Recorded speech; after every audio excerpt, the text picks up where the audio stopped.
परिचय। वैभव और उसके माता पिता कसौली में छुट्टी मनाकर 2 दिनों बाद अपने घर वापस आ रहे हैं। रास्ते में वो पानी की बोतल खरीदने के लिए किराने की एक दुकान पर रुके। वैभव कार में ही रुक गया। उसके पिता ने उसे सलाह दी कि वह खिड़कियां चढ़ा ले।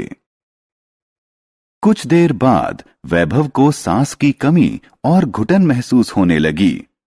उसने ताजी हवा को अंदर आने देने के लिए कार का शीशा तत्काल नीचे सरका दिया। इस पाठ में आप वायु और उसकी उपयोगिता के बारे में सीखेंगे। आओ सीखें। वायु की विशेषता बताना। सभी सजीव प्राणियों के लिए वायु का महत्व बताना। वायु के उपयोग को बताना।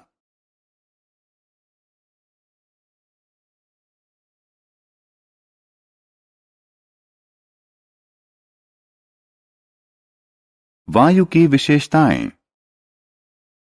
वायु हमारे चारों तरफ है।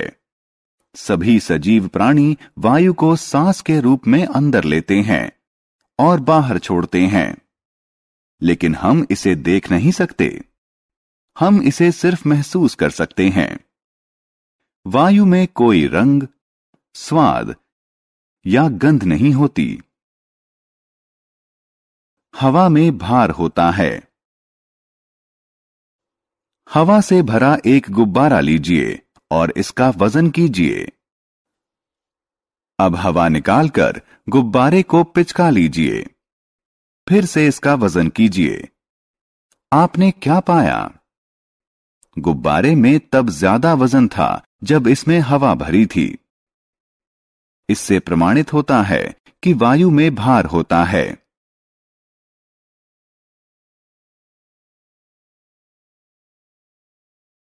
वायु स्थान घेरती है। एक गुब्बारा लीजिए और इसमें हवा भरिए। गुब्बारे का आकार बढ़ जाता है।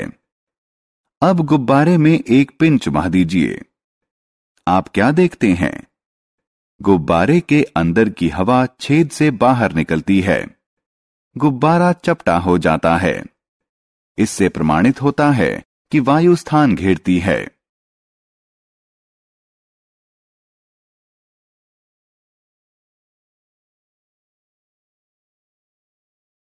वायु का महत्व।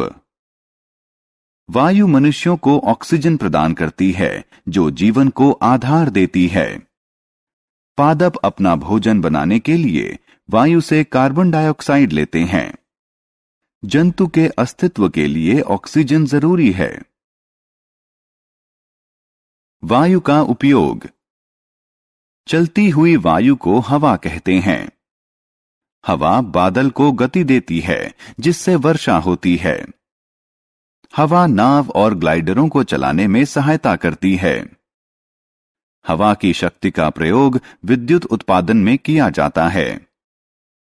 हवा की शक्ति का प्रयोग जल भरण में भी किया जाता है। हमने क्या चर्चा की? वायु में कोई रंग, स्वाद या गंध नहीं होती। वायु में भार होता है और यह स्थान घेरती है। वायु सभी प्राणियों के अस्तित्व के लिए जरूरी है। गतिशील वायु को हवा कहते हैं। वायु शक्ति का प्रयोग विद्युत उत्पादन और जल भरण के लिए किया जाता है।